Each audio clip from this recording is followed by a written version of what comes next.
Okay, good evening. To come together to learn.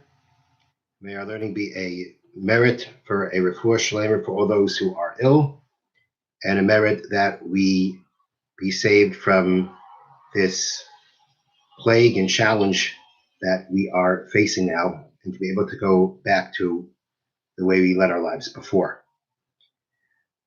So last night we discussed how the Jewish people, before they received the Torah, had to go through a process of preparation to receive it during the 49 days between Pesach and Shavuos, and that we too every year go through the same period of preparation. So the question is, what did the Jewish people do as part of the preparation? How did they prepare? Do we have any kind of indication as to how they prepared for themselves for the receiving of the Torah the first time, and what we should be doing following in their ways? So we could say that being that the 49 days were to raise themselves up from the 49 levels of impurity that they sunk into due to the idol worship, as the Rambam writes, that they succumbed to under the rulership of the Egyptians, that part of what they had to do was to contemplate and uproot that belief of idol worship they had within them, and to strengthen the belief in Hashem that they gained through the miracles that they observed and witnessed as they were being taken out of Egypt.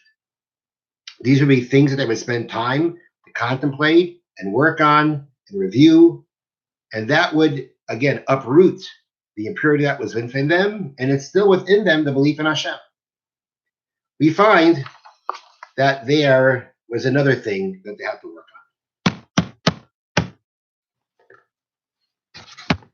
Sorry for turning green. Okay. Another thing they have to work on. And this we find when the Torah begins to describe the story of the giving of the Torah. This comes from Parshas Yisrael, from the book of Shmos, Parak Yates, Pasuk Beis, chapter 19, verse 2. Vayisu Merafidim, the Jewish people traveled from a place called Refidim. Vayavoyim Midbar Sinai, they came to the Sinai desert. Vayachanu Bamidbar, and they encamped in the desert. Vayichan Sham Yisrael Neged Hahar, and Israel encamped there opposite the mountain. Now, there is a problem in this verse. At the pasuk says Vayachanu Bamidbar, and they, plural form, encamped in the desert. But then it switches over to talking about Yisrael, Israel, which means the nation, where again the verse could have said Vayachanu Sham Yisrael Neged Hahar, and Israel, they camped, plural form, opposite the mountain, but it doesn't. It switches over to Vayichan, which is singular form. Why does the Torah switch to singular form? And Rashi comments on these words, Vayichan Sham Yisrael, and Israel encamped there. Again, Vayichan in the singular form. Ki ish echad b'leiv echad, like one man with one heart. Vol sha'ar kalachaniyos betar umais u'machlekes. In all the other encampments that they had until this point of time, there were quarrels, there was dissent. But now they had united themselves and they became like one man with one heart. They were all united together, all with the same dream, all with the same aspirations, all with the same desire to receive the Torah. But until then, they were torn apart by jealousy and quarrels, whatever brought it about. But when they came to Har Sinai, before they received the Torah, they had to unite. Not only did they unite, they had to unite. The Torah is teaching us here that the achdus, the unity the Jewish people formed when they came to Har Sinai was actually a prerequisite for being able to receive the Torah. The Medrash says that Hashem declared that now that the Jewish people are united, I can give them the Torah. In order for them to receive the Torah, they had to end the quarreling, they had to end the fighting. In order to unite through the Torah with Hashem, as we described yesterday, that the giving of the Torah is compared to a wedding, to a unification between man and wife. In order for that to happen, in order for them to become one with Hashem, they had to become one with themselves. Hashem echad, Hashem is one, Hashem is the ultimate one. Hashem is the ultimate oneness. And for us to become one with his oneness, we have to become one. We, the Jewish people as a whole, have to become one. And when we're one, we can become one with him. This was a prerequisite for receiving the Torah. And therefore, we find another thing that they had to work on before they received the Torah. They had to now find a way of giving up all the things that separated them, all the things that tore them apart, and get rid of all that and to become united, to become one in brotherhood and unity and love, and then they can receive the Torah. And this is what we have to work on during this period of time, when we too are preparing for the receiving of the Torah. And we too want to be able to receive the Torah and the capacity to study Torah, to understand Torah, to internalize the Torah within us, to allow the Torah to make us who we should become, and thus become one with Hashem. We too have to strengthen the unity within ourselves. So that is clearly something that the Jewish people had to work on as they purified themselves and prepared themselves for the receiving of the Torah. Now, the idea of the importance of Achdus, of unity, during this period of the year is seen very clearly through the practice of Avelos, of mourning, that we practice during this period of the year between Pesach and Shavuos. For 33 days, we mourn over the loss of the 24,000 students of Rabbi Akiva during the times of the Mishnah, in the times of the Mishnah. And because of that, depending on whether you hold it for the first 33 days or 33 days between Pesach and Shavuos, starting from, let's say, Rosh Chodesh Iyar, these are days that we observe Avelos, mourning. We don't cut our hair, we don't listen to music, all the different, we don't have weddings, all the different halachas that are involved during this period of the year as an observance of Avelos for the death of these students. And the source of the deaths of these students comes from the Gemara Yavamis, Daf Samach Beis Amid Beis, 62b. Amru, the Gemara says, Amru, they said, Shnei Masar Elav Zugim Talmidim Hayelo Rabbi Akiva. The great sage Rabbi Akiva, the great Tana Rabbi Akiva, a Tana who the Gemara describes was able to reveal things from the Torah that even Moshe Rabbeinu didn't know. He had 12,000 pairs of students, which would mean 24,000. The Gemara describes it as 12,000 pairs. Migivas Arantifris, they spread over the country. The Kulan Meisim Perik Echad, and they all died during one period of the year. 24,000 sages, Talmidei Chachamim, of the highest caliber, the students of Rabbi Akiva. 24,000 of them died during one period of the year. Why did they die? This is a question that only the sages of the Talmud can have the insight through the Ruach HaKodesh, Spirit of holiness, that gives them the insight for this. They did not act honorably with one another. In whatever level of honor these Torah scholars should have honored each other with, it was lacking, and because of that, they all died. The world, the Talmud says, was desolate. After a loss of all these 24,000 students from Rabbi Akiva, the greatest sages of Israel, with their loss, the world was desolate. Rabbi Akiva had no more students. He had no more students to pass on the Torah. This was the period of when Torah Shabbat, the oral law we call Mishnah, and it was not written yet. It was all oral, being passed down from rabbi to student, and from student to their students. And it was a very critical time because, again, it was all oral. It wasn't recorded. And it was very important that Torah be given over. And they all died. So the world was desolate. Rabbi Akiva came to our sages in the south, and he taught them the Torah. He taught them the Torah Shabbat, the oral law, so that they now can pass it on to their students to the point that we're able to study Torah Shabbat, the oral law to this day. Who were those students? Rabbi Meir, Rabbi Yehuda, Rabbi Yossi, Rabbi Shimon, Rabbi Elazar ben Shavua. The HaOmer Mamidu Torah Isashah, and they were the ones who established, who upheld Torah at that Okay, so this is what the Gemara describes. A loss, a tremendous loss, a loss that devastated the world of 24,000 students of Rabbi Akiva, all because they did not act honorably one with the other. And then the Gemara says, Tana, it was taught, Kula meis mi Pesach laratzeres. They all died between Pesach and Shavuos. 24,000 sages in that one period of time. Now, let's analyze this. Question number one has to be, we know it's important that we honor one another, we love one another, but we don't find that not fulfilling, not obeying that commandment is punishable by death in any form. There's no indication, there's nowhere that it says that God will give a person death for not honoring his fellow Jew. So why here they all die because of that? That's question number one. Question number two is, why did they all die specifically between Pesach and Shavuos?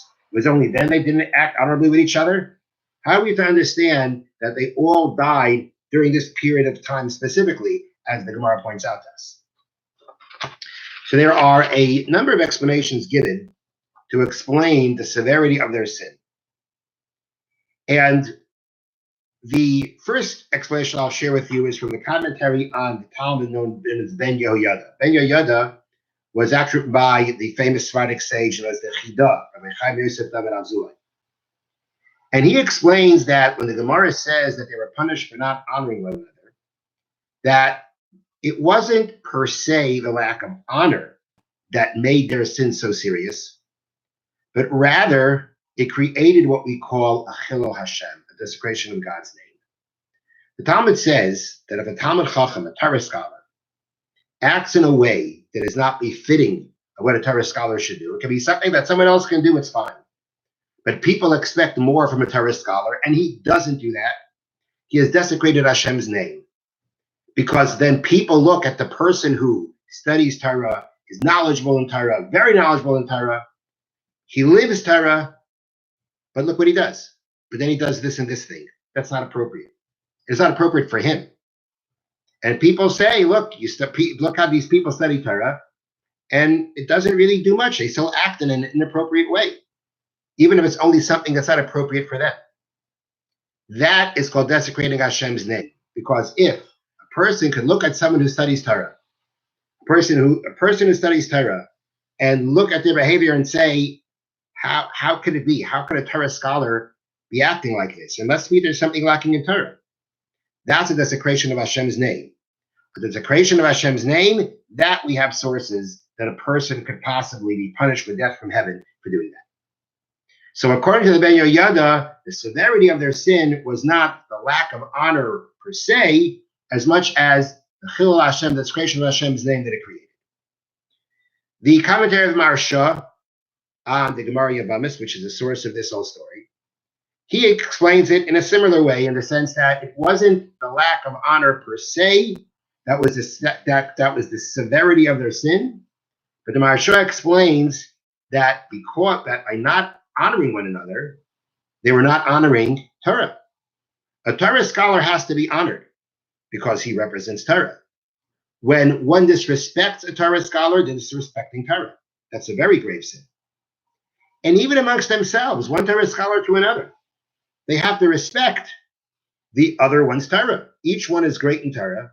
Each one represents Torah, and he deserves the honor that's due to someone who embodies Torah, even from someone else who also embodies Torah. No difference. And therefore, the lack of respect that they had with one another was a lack of respect for Torah. They were desecrating the honor of Torah. That was the severity of their sin, and therefore they were punished the way they were punished. There's another explanation that's offered by Rav Aaron Kotler Zatzal, and it's a very interesting explanation, and I will share with you it to the best of the way I understand it. And again, he doesn't explain it in the sense of the severity of lack of honor on its own, but again, the effects of that. The effects of the lack of unity that existed was something that created a very serious situation. And he explains like this.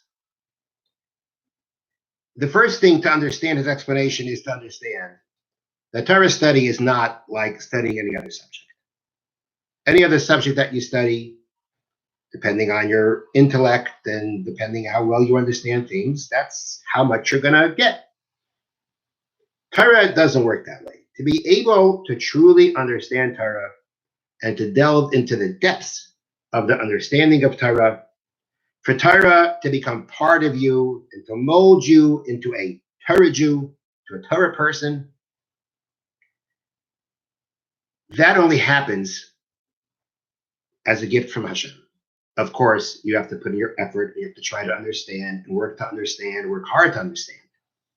But in order to acquire Torah in the way that one should, that is a gift from Hashem.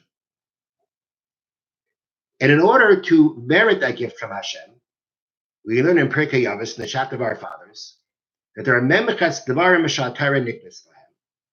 There are 48 ways by which to acquire Torah. 48 things, 48 forms of preparation that one has to do in order to truly acquire Torah, to truly merit, to be able to delve into the depths of Torah, and actually to be able to experience the sanctity and the purity of Torah. Because it's not just information that you're gleaning; it's not just information that you're putting into your head and then using your intellect to figure out things. But a person has to acquire Torah. It has to become part of him. It has to be gifted to him, and he has to strive to merit to be able to acquire the Torah with its depths, with its purity, and with its holiness. And you'll notice that when you go through the 48 ways, I'm not going to go through all of them, but one of them is called dibuk chaverim, to come together with friends. In order to properly study Torah, you need others to help you. You have a partner, you have a teacher, you have people that you discuss and you study the Torah with. Whether it's a teacher, whether it's a partner, whether it's a friend, whether it's a student, you have to be able to come together with someone else and study. Because each person helps the other one. I see things in one way, somebody sees things another way, and together we're able to come to clarity. We help each other. We can only help each other if we respect one another. If you don't respect the other person, you don't really respect what he says, you don't give any kind of significance to what they say, the only thing that matters is what you say, then you don't have that dibuk chaver, you don't have that connection with friends that you need to develop in Torah. Another one of the 48 ways that are mentioned is called nosei ba'olam chaveron, to carry the load with your friend, to feel his pain, to empathize with someone. What does that got to do with Torah study? Good question, separate discussion. But one thing it shows that character is a prerequisite to be able to merit Torah. Be able to merit Torah, you have to be a person of a fine character. You have to be a person who cares about other people. And when that happens, you can merit to acquire Torah with all its depths and with all its holiness. These 24,000 students of Rabbi Akiva, as we mentioned before, Rabbi Akiva was, as we know, one of the greatest Tanoim, one of the greatest sages of our history. And he was part of the process of giving over the Torah Sheba'al Peh. Giving over the Torah Sheba'al Peh, the process Torah Sheba'al Peh at that point of time, again, wasn't just giving over some established, previously established principles. Part of Torah Sheba'al Peh is the ability for sages in those times, to be able to derive laws from the Torah that were not there, that are not explicit in the Torah. There are 13 ways of interpreting the Torah to be able to bring out from the scriptures, from the Torah Shebechsav, from the written Torah, the oral Torah, the depths and the laws that are not written specifically in the Torah but need to be derived. And Rabbi Akiva was part of that process. The process was still evolving. The process was still happening. I mentioned before that the Gemara says that Rabbi Akiva there's a Gemara that says that Moshe Rabbeinu asked Hashem, to show him a great sage, and Hashem put him ahead of time, and he was sitting and studying and listening to Rabbi Akiva teach Torah. Akiva was teaching things that he didn't even know. Rabbi Akiva was one who was given the ability to, again, to delve the depths of Torah and bring out more and more Torah that was hidden, or that's buried in the written law. And he was part of that process, and he was carrying over that process to his students, and they were supposed to give that process over to other students. But there was a problem, that if they didn't act honorably with one another, then they were lacking in the 48 ways of acquiring Torah. They didn't have the deep chaver, they didn't have the connection with friends that they should have. If they weren't showing honor to each other, then they were not going to be open enough to learn with one another, which is a condition, which is a prerequisite, which is a necessity to be able to fully comprehend Torah. And if they weren't showing honor to one another, that means they were lacking in character. And therefore, they were lacking in the ways, or some of the ways, of acquiring Torah. Which means either, one thing it means is that the Torah they were acquiring was not being acquired at its full level of holiness. And it could have also, or possibly it could have meant that, again, when they're lacking in the kinyanim and the ways of acquiring Torah, then that means that they themselves were lacking in being able to truly delve into the depths of Torah as they should have. Which means that their Torah was lacking. The Torah that they had to now give over was lacking. It was lacking in its sanctity, in its purity. It could have been lacking even in its depth. Which means that if they would have continued living on and passing on the Torah, they would have, so to speak, passed on a faulty Torah, an incomplete Torah, a Torah that was lacking. That couldn't be.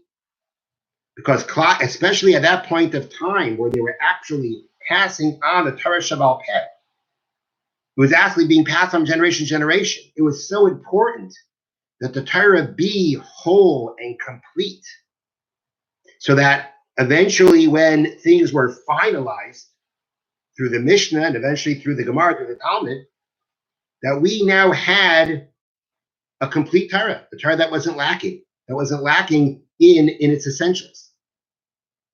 But that couldn't happen through them because they weren't acting honorably with one another.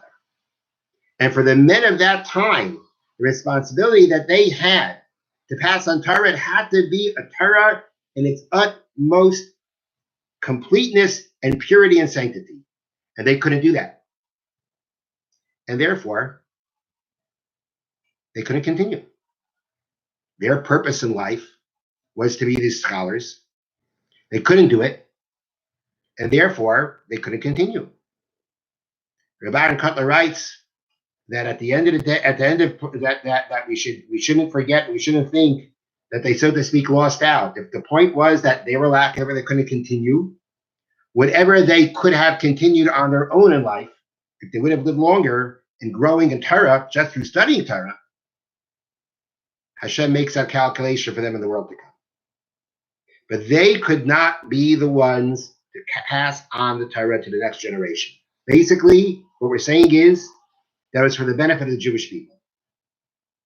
It was for the benefit of the Jewish people that a whole and complete Torah be passed on to the future generations, that these students had to pass away. So the severity of not showing honor with one another, Rabbi Kotler proposed, which he says, B'derech Efsher, we could possibly say this explanation, was that the lack of honor with each other, whether they were lacking in the Torah that they were supposed to pass on, and that was not acceptable. That couldn't happen. The Torah that was passed on to be complete. At the same time, we mourn their loss.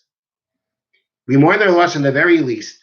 And imagine, if Rabbi Akiva's 5 new students, surviving students, pass on the Torah that we have now, how much more Torah would have been spread? At least, we can say at least how much Torah would have been spread from 24,000 giants of Torah, Tanaim. How much more? The world would have been filled with so much more Torah, so much more people knowing Torah if there would have been 24,000 of them. And perhaps we could also explain the 24,000 students with Rabbi Akiva, as we said, Rabbi Akiva was still revealing and bringing out more and more oral law. Those 24,000 students weren't just, they were participating in that. They were helping that, they were making that happen. And with only 5 students, it wasn't going to happen the same way. The Torah would still be complete in its sense of purity and sanctity. And there would be no, so to speak, blemish being passed on. But again, it's possible that the same amount of what would be revealed from the Torah couldn't happen between 5 students and 24,000 students. The Torah that we passed on, from their point, they would have been passing on whatever they could understand and delve into the depths of the Torah. The purity and the sanctity of Torah would have been whole. But there still would have been something missing, something that more and more could have been revealed that didn't become revealed because of that. And therefore, we mourn their loss. So we have here 3 explanations as to how to understand the fact that they perished during this period of time because they did not honor each other. Either the lack of honor created a chilul Hashem, desecration of Hashem's name, or the lack of honor was a lack in what we call kavod Torah, honoring the Torah, because each one of them were scholars, and by not honoring each other, they were not honoring Torah.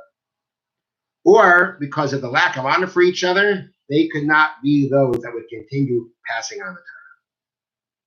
But it all came about, it all happened because of a lack of honoring each other, a lack of unity with one another. That's what it was. That's what it boiled down to. That was what they did wrong. And there, with this, we can understand now why did they die specifically between Pesach and Shavuos. Because if the period between Pesach and Shavuos is the time that we prepare ourselves for Torah, and one of the ways that we prepare ourselves for Torah is by uniting, either because when we show each other honor, we are ourselves practicing one of the 48 ways of acquiring Torah. And we too, let's go back to something, we too, in our preparation for receiving the Torah, and if we want to acquire Torah at the greatest level that we can, we also have to work on these 48 ways. We may not be passing on Torah in the same way the students of Rabbi Akiva were, at the same level, in the same historic sense. But at the same time, for us to acquire Torah, to be able to understand Torah deeply, to internalize Torah, to teach Torah, to give over Torah in a sanctified way, to give Torah in a pure and holy form, we too have to acquire the 48 ways as best as we can, so that we could also pass on Torah the best way possible. But this is, so unity is important for preparation for Shavuos because it's one of the 48 ways of acquiring Torah. And as we find, the Jewish people had to unite for Hashem to give them the Torah. So we also have to unite. The more we unite, the more we are worthy of Torah that we can receive on Shavuos. If this is the period of unity, Pesach and Shavuos is the period of unity. It's a time that we know we should be uniting. As part of the preparation for receiving the Torah, unity has to be in the front of our minds. And if the students of Rabbi Akiva didn't practice that at this point of time, then they were judged in a more serious manner. They were judged at this point of time, they died this period of time, because this was the time that they deserved to die. If they were lacking in unity, then the time by which this would be brought out, by the time that this lesson would be brought out, or the time for the lesson to be brought out, would be this period of time. When they would basically their lives would be taken away because of not honoring with one another.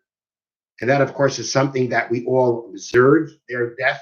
And observing the death means that we have to think about it. think about what they did and how we should rectify it, what we should do for ourselves in the same way. If God took them away because of lack of honor, and we observe the loss that comes from that, that means that we're supposed to contemplate how important it is to honor one another.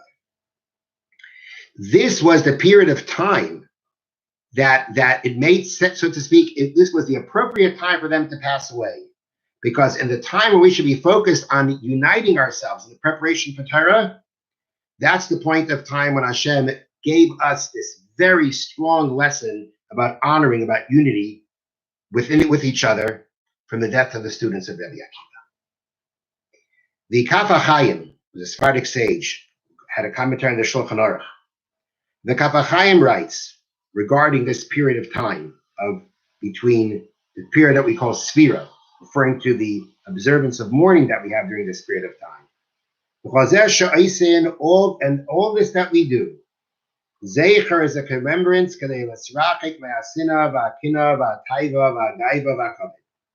It's all that we learn to distance ourselves from hatred, jealousy, arrogance, honor-seeking, litnes midas ahava, and to acquire the trait of love for one another, va'anava, and humility, va'shalom, and peace. That's what this period of time is about.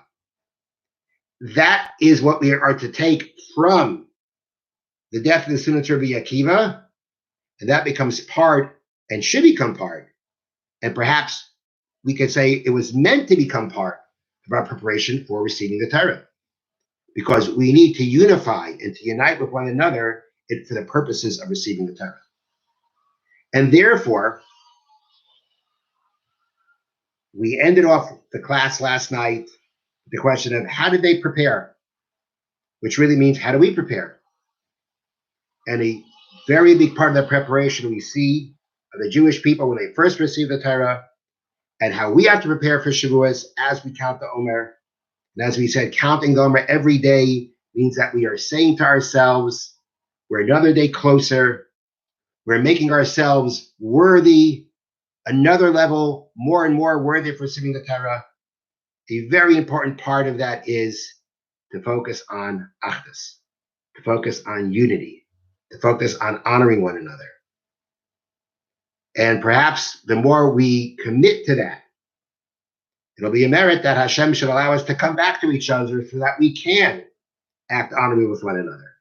If you think about it, we're so separated from each other, we don't have a chance anymore to hurt someone else, to insult someone else, to fight with someone else. And within our own families, that's a different story. That definitely should work on. Within the stress that comes from being together all the time, that's clearly a situation to work on. We make sure that we honor one another.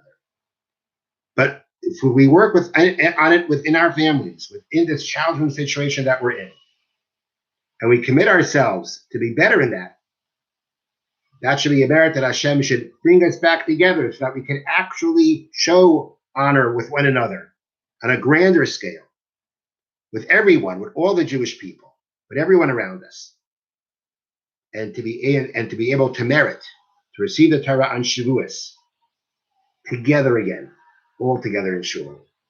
We should be able to come together soon on Shavuos night in Shul, learn all together, to receive the Torah, for God to bless us the capacity to understand and learn and internalize His Torah, and do that all together. Thanks for listening. Have a good night.